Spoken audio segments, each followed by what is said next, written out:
poetry can, I think, I like to think anyways, and I do believe it can reach people in maybe places that other forms maybe don't reach them as easily.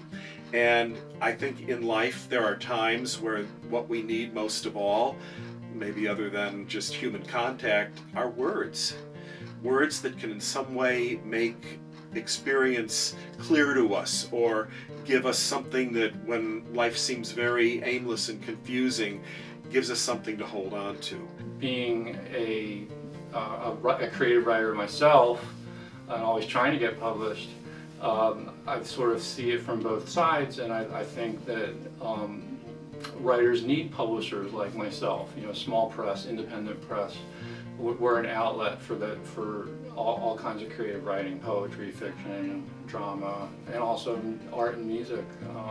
So it's just something I've always been involved with, something I've always wanted to do.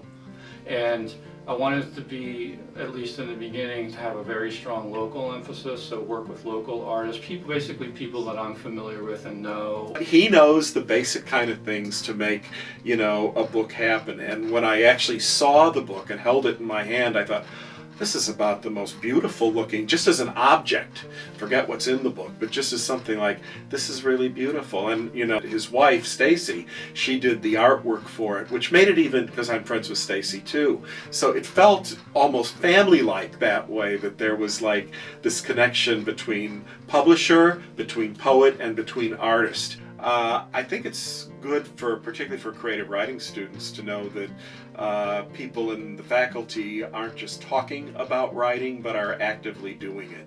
And so in that way, I feel it's good to share the birth of a book.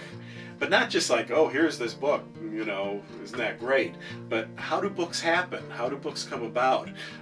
Well, When the Light Turns Green, I think if you like good writing, if you're fond of attractive artwork, if you're supportive of local artists, people in our region, and if you're interested in that kind of multimodal type of book, poetry plus art, you really should take a look at the book, because I think it would be a great addition to anyone's library. I just would like, I guess, to just end just by saying James made a beautiful thing happen, and he made it happen with my work, and that he's a friend, that's icing on the cake.